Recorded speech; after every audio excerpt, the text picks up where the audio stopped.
जय हिंद दोस्तों। मैं सुधीर त्रिपाठी आपको अपने चैनल सुधीर मैथ मस्ती में बहुत बहुत स्वागत करता हूं। चलिए दोस्तों, आज हम लोग एक नया टॉपिक शुरू करेंगे, परसेंटेज। परसेंटेज को पढ़ने से पहले दोस्तों हम लोग परसेंटेज के बारे में थोड़ा सा जान लेते हैं कि प्रतिशत निकालना तो नॉर्मली सबको आता है, प्रतिशत कैसे निकाला जाता है। लेकिन कुछ प्रतिशत के मान जो है हम डायरेक्टली हम लोग याद रखते हैं। बार याद नहीं रखना है, बस बार बार आप देखते जाओगे तो आपको ये चीज़ें अपने आप याद हो जाएंगी। जैसे दोस्तों हम लोग अगर 1/2, जैसे एक भिन्न लिखते हैं 1/2, इसका मान कितना होता है दोस्तों? इसका मान होता है 50%। इसका मान कितना निकल के आएगा? 50%। इसी प्रकार दोस्तों अगर हम लोग 1/3 का मान देखते हैं, 1/3, तो 1/3 का मान हमारे पास आता है 33 सही 1/3%। इसी प्रकार दोस्तों अगर हम लोग 1/4 का मान देखते हैं तो 1/4 का मान कितना आता है? 25%। अभी इसका मतलब मैं समझाऊंगा। ऐसे 1/5 अगर आपसे पूछेगा तो इसका मान कितना होता है? 20%। 1/5 का मान कितना होता है दोस्तों? 20%। इसी प्रकार दोस्तों अगर 1/6 का मान पूछेगा तो 1/6 का मान कितना होता है दोस्तों? 16 सही 2/3%। 16 सही 2/3%। इसी प्रकार दोस्तों अगर आपसे पूछता है 14 सही 2/7, जैसे अगर आपसे दोस्तों पूछ लिया कि 1/7 का मान कितना होता है, 1/7 का मान हमारे पास कितना होता है? 14 सही 2/7%। इसी प्रकार दोस्तों अगर आपसे पूछ लिया कि 1/8 का मान कितना होता है, तो 1/8 का मान होता है दोस्तों 12.5%। इसी प्रकार दोस्तों 1/9 का मान आपसे पूछ लिया कि 1/9 का मान कितना होता है, तो इसका मान होता है दोस्तों 11 सही 1/9%। इसी प्रकार दोस्तों अगर आपसे पूछ ले कि 1/11 का मान कितना होता है, तो आपके पास होता है 1/11 का मान 9 सही 1/11%। इसी प्रकार दोस्तों अगर आपसे पूछता है 1/12 का मान कितना होता है, तो 1/12 का मान होगा 8 सही 1/3%। अब दोस्तों हम एक बार इसको याद करने की कोशिश करते हैं। याद करोगे बहुत आसान हो जाएगा। देखिए, कोई भी चीज़ अपने आप में 100% होती है, तो 100 का अगर 2 से भाग करोगे तो इसका मान कितना आता है? 50%। यानी 1/2 का मान कितना हो जाएगा? 50%। 1/3 का मान याद करना बहुत आसान है, क्योंकि यहाँ पे 3 सामने दिख रहा है, 3 नीचे दिख रहा है, तो इसका मान कितना हो जाएगा दोस्तों? 1/3 हो जाएगा। इसी प्रकार 100 को अगर 4 से भाग करोगे तो इसका मान कितना आता है दोस्तों? 25%। इसी प्रकार 100 को अगर 5 से भाग किया जाएगा तो इसका मान कितना आएगा दोस्तों? 20%। अच्छा, 1/6 का मान 16 सही 2/3% होता है। इसको याद करना आसान है। देखिए, यहाँ पे नीचे 6 आ गया और 16 में भी 6 रहता है, तो यानी कि जब भी आपको 16 दिख जाए तो इसका मान आप भिन्न में 1/6 लिख लेना। ठीक है, 16 दिख जाएगा तो आपका मान इसका क्या होता है? भिन्न में 1/6 होता है। इसी प्रकार दोस्तों 1/7, यानी यहाँ पे नीचे 7 दिखा तो यहाँ पे भी नीचे 7 आ गया और इसके सामने क्या आ गया? 14 आ गया, यानी 7 का डबल आ गया। तो जब भी 14, 7 ये सब बात हो तो इसका मान क्या होता है? 1/7 होता है दोस्तों। इसी प्रकार 8 में और 12 में आप देखोगे एक बहुत बढ़िया संबंध होता है। जैसे कि 8 नीचे आया तो सामने 12 आ जाता है, 12 नीचे आया तो सामने 8 आ गया। तो इसका मतलब क्या हुआ? जब भी 12 परसेंटेज में 12 करके आए, 12 सही 1/2, तो इसका मान समझ लेना 8 होता है, 1/8 होता है। और 8 सही 1/3% आए तो इसका मान क्या होता है? 1/12 होता है। इसी प्रकार दोस्तों 9 में और 11 में बहुत बढ़िया संबंध होता है। देखिए, 11 अगर नीचे रहेगा तो 11 नीचे रहेगा, सामने 9 आ जाएगा, और नीचे 9 है और नीचे 9 है तो सामने क्या आ जाता है? 11 आ जाता है प्रतिशत में। तो दोस्तों इस तरीके से हम कुछ वैल्यू को याद कर सकते हैं। चलिए दोस्तों हम लोग अगले पेज पर चलते हैं और थोड़ा सा इन परसेंटेज को हम अच्छे से समझने की कोशिश करते हैं। जैसे दोस्तों देखिए, अगर आपके सामने ऐसे कोई भी परसेंटेज आ जाए, एक छोटा सा परसेंटेज लेते हैं 25%, तो 25% बराबर आपको पता है 1 बटा कितना होता है? 4 होता है। अच्छा, इस प्रतिशत में और इस भिन्न में एक संबंध होता है। इस संबंध के सहारे से हम लोग बहुत सारे क्वेश्चन को आसानी से कर पाते हैं। जैसे देखिए, अगर कोई संख्या 4 होती है, ये नीचे जो होता है इसको बेस वैल्यू कहा जाता है। यानी कि कोई संख्या अगर 4 होगी तो इसका 25% जब भी निकाला जाएगा, इसका 25% का मान कितना आता है? 1 आता है हमेशा। याद रखिएगा कि कोई भी संख्या अगर 4 है तो उसका 25% कितना होता है? हमेशा 1 होता है। यानी 4 का 25% कितना होगा? 1 होगा। इसी प्रकार दोस्तों इसका यूज हम लोग बहुत सारे क्वेश्चन में करते हैं आसानी से। जैसे देखिए, अगला पहला क्वेश्चन हम लोग लेते हैं। तो पहला क्वेश्चन हमारे सामने है कि यदि किसी संख्या में हम उसका 16 सही 2/3% जोड़ दें तो 4200 प्राप्त होता है। तो सबसे पहले तो हम भिन्न में बदल लेते हैं। जैसे 16 है, 16 सही 2/3%, तो इसका मान दोस्तों कितना होता है? 1/6 होता है। तो यहाँ से हमको संबंध अपने दिमाग में आप बनाइए कि अगर संख्या 6 है तो इसका 16 सही 2/3% कितना होगा? 1 होगा। ये अपने आप याद रख लेना कि संख्या 6 है तो इसका 16 सही 2/3% कितना है? 1 है। अब सवाल को इसी पे सेट करो। कह रहा है कि किसी संख्या में हम उसका यानी संख्या का 16 सही 2/3% जोड़ दें तो 4200 आता है। यानी संख्या तो 6 है और इसका 16 सही 2/3% 1 है। तो अगर संख्या के 16 सही 2/3% यानी 1 को जोड़ेंगे तो हमको तो 7 मिल रहा है। लेकिन सवाल में बताया है कि 7 नहीं, कितना मिलेगा? 4200 मिलेगा। कितना मिलेगा? 4200। यानी कितना गुना ज़्यादा 7 से? आप 7 छक 42 यानी कितना गुना? 600 गुना। तो इसका मतलब हमारी संख्या भी 600 गुना ज़्यादा, यानी कि वो संख्या कितनी हो जाएगी? 3600 हो जाएगी। वो संख्या कितनी हो जाएगी? 3600 हो जाएगी। समझ में आया? यही हमारा आंसर हो गया। चलते हैं दोस्तों हम लोग अगले क्वेश्चन पे।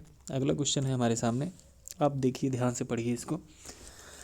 कह रहा है यदि किसी संख्या में हम उसका, पहले सबसे पहले वही काम करिए, भिन्न परसेंटेज को आप लिख लीजिए भिन्न में। 16 सही 2/3% बराबर कितना हो जाएगा आपका? 1/6।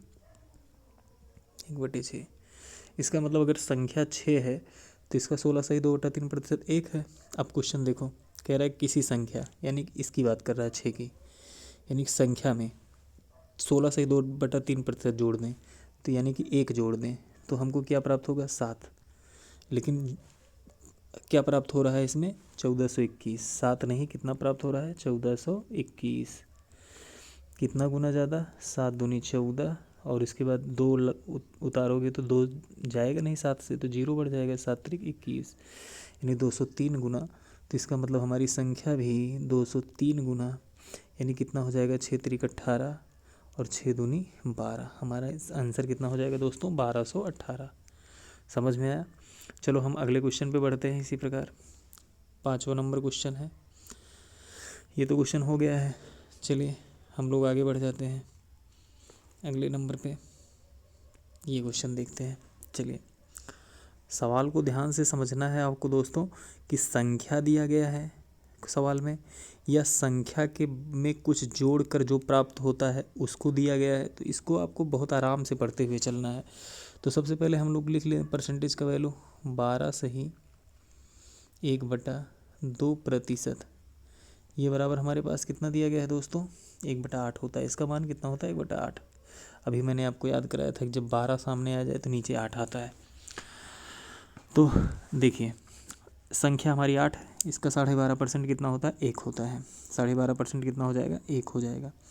कह रहा है कि यदि 3264 यानी एक संख्या दी गई है, अगर इस संख्या में हम उसका 12.5% जोड़ दें तो क्या प्राप्त होगा? तो हमारे पास संख्या तो 8 है, इसका 12.5% 1 है। अगर इसको जोड़ा जाता है तो हमको तो 9 प्राप्त होता है। लेकिन संख्या 8 ना दे के 3264 दिया गया है। अब दोस्तों इसमें देखिए, पिछले सवाल में दिया गया था जोड़कर जो प्राप्त होता है उसका मान दिया गया था, अब की बार संख्या दिया गया है।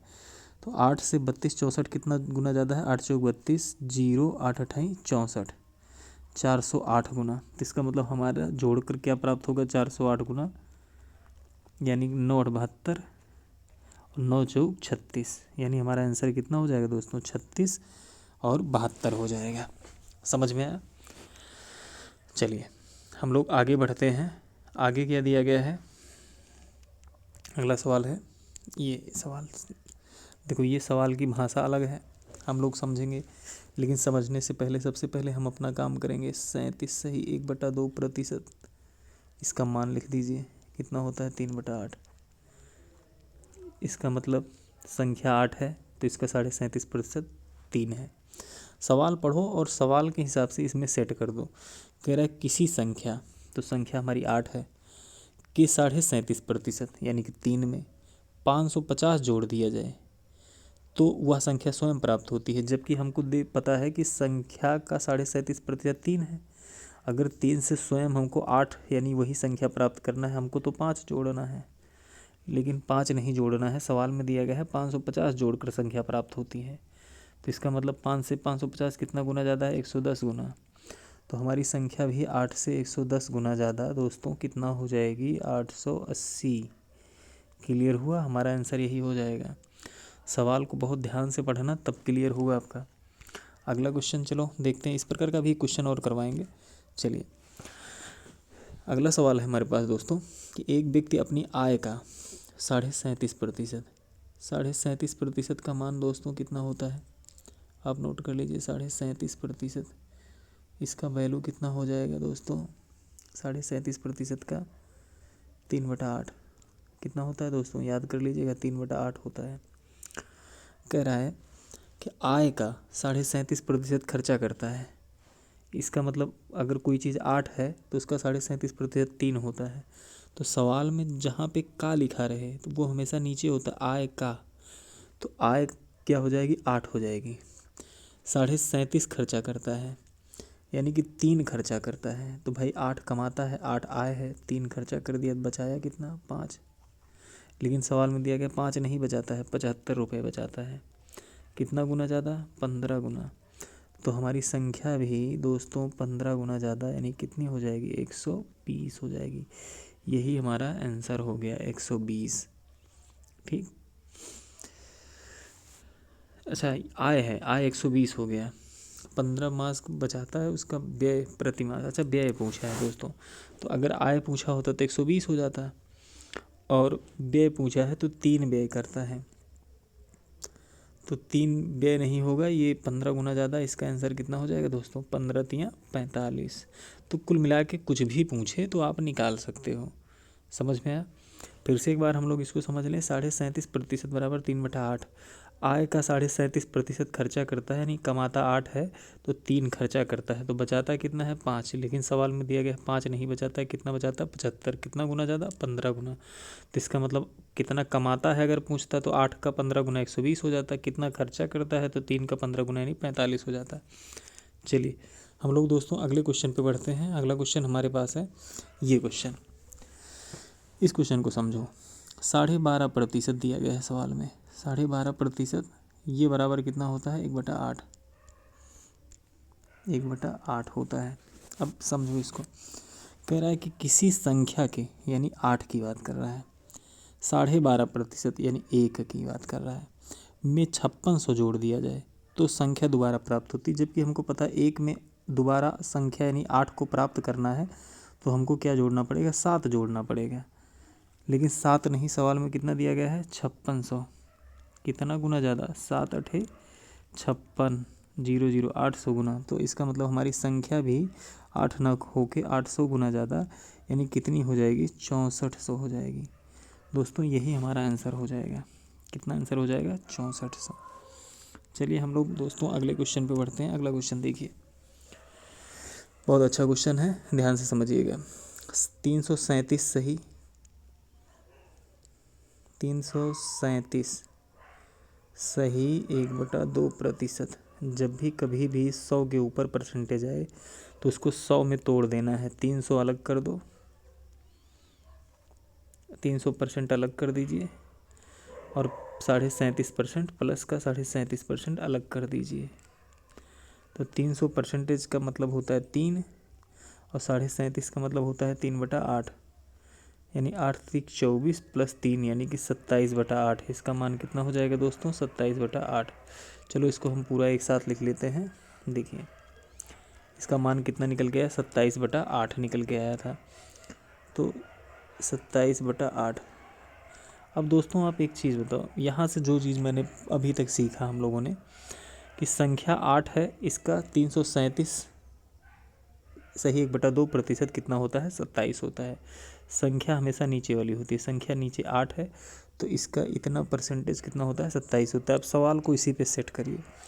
कह रहा है कि किसी संख्या में 1330 जोड़ दिया जाए तो संख्या का इतना परसेंट बनता है, यानी इस संख्या में 1330 जोड़ने पर 27 बनना चाहिए, लेकिन हमको 8 से 27 बनाने के लिए हमको 19 जोड़ना पड़ेगा। क्या जोड़ना पड़ेगा? 19। लेकिन सवाल में 19 नहीं, कितना जोड़ने की बात किया है? 1330।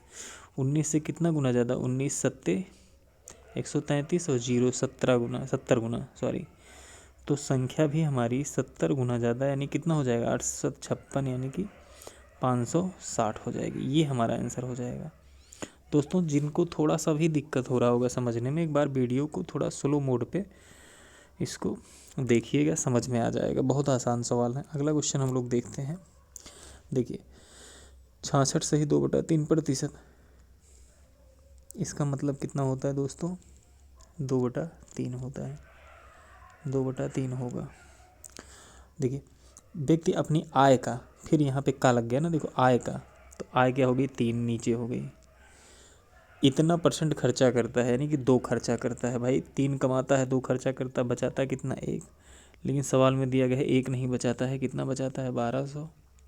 कितना गुना ज़्यादा? 1200 गुना ज़्यादा। 1 से 1200 गुना है, तो इसका मतलब उसकी व्यय पूछा है। अगर आय पूछा होता तो 3 का 1200 गुना ज़्यादा, यानी कि कितना हो जाता हमारे पास? 3600। अगर आय पूछा होता, लेकिन व्यय पूछा है, तो व्यय 2 है, तो 2 का अगर 1200 गुना करोगे तो आपका कितना हो जाएगा? 2400। कितना हो जाएगा दोस्तों? 2400। तो हमारा खर्चा उसका कितना हो जाएगा? 2400। कमाता कितना है? 3600। ये इसका आंसर हो जाएगा। अगला सवाल दोस्तों हम लोग देखते हैं। ये सवाल नोट करिए, अच्छा सवाल है।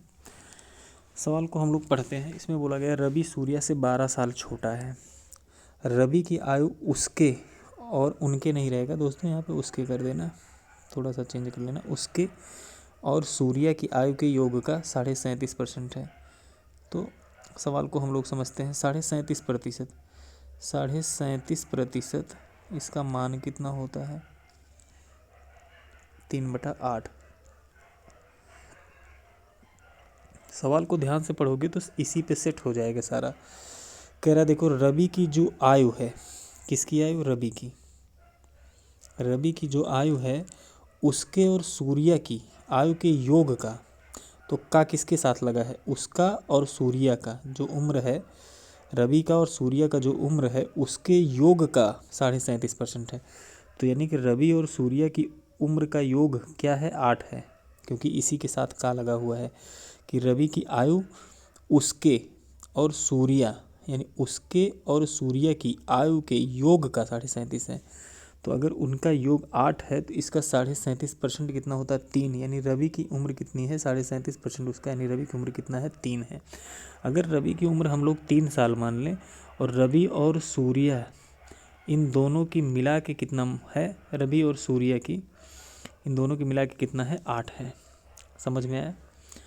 तो रवि की उम्र अगर 3 साल है और रवि और सूर्या का योग कितना है? 8 साल है, तो यहाँ से सूर्या का योग उम्र अपने आप निकाल सकते हो, क्योंकि रवि का 3 है तो सूर्या का अपने आप 5 हो जाएगा, तभी 5 3 मिला के 8 होता है। अब हम लोग पहले लाइन पे पढ़ते हैं कि रवि सूर्या से 12 साल छोटा है, यानी रवि और सूर्या की उम्र के बीच में 12 साल का अंतर है, लेकिन यहाँ पे हमारा अंतर कितने साल का सिर्फ आ रहा है? 2 साल का। लेकिन सवाल में दिया है 2 साल का अंतर नहीं है, 12 साल का है। कितना गुना ज़्यादा? 6 गुना। तो इसी प्रकार सूर्या की उम्र भी 5 ना होके 6 गुना ज़्यादा, यानी कितनी साल की होगी? 30 साल। यानी अगर सूर्या की वर्तमान उम्र पूछा जाए तो 30 साल है, लेकिन वर्तमान नहीं पूछा है, आपसे पूछा है 9 साल बाद सूर्या की उम्र क्या होगी, तो 30 में आप 9 जोड़ दोगे, यानी कितना आंसर हो जाएगा? 39। यानी 9 साल बाद सूर्या की उम्र कितनी हो जाएगी दोस्तों? 39 हो जाएगी। चलिए दोस्तों, ये हमारा था परसेंटेज का पहला पार्ट, और डेली आपको अब 2 वीडियो मैं प्रोवाइड कराऊंगा अपने चैनल पे, और कोशिश ये रहेगी कि 2 महीने में आपका मैथ जो है लगभग कंप्लीट कर दिया जाए। अभी हम लोग छोटे छोटे क्वेश्चन को करेंगे, क्योंकि बहुत सारे स्टूडेंट को मैथ में प्रॉब्लम होती है, तो पहले छोटे छोटे क्वेश्चन से हम लोग शुरुआत करेंगे, उसके बाद फिर हम लोग जो बड़े बड़े क्वेश्चन हैं उनको भी इसी आसानी से इसी तरीके से हम लोग सॉल्व करेंगे। चलिए दोस्तों, इसी के साथ वीडियो समाप्त करते हैं। आप चैनल को सब्सक्राइब करिए और ज़्यादा से ज़्यादा लोगों के पास शेयर करिए। धन्यवाद।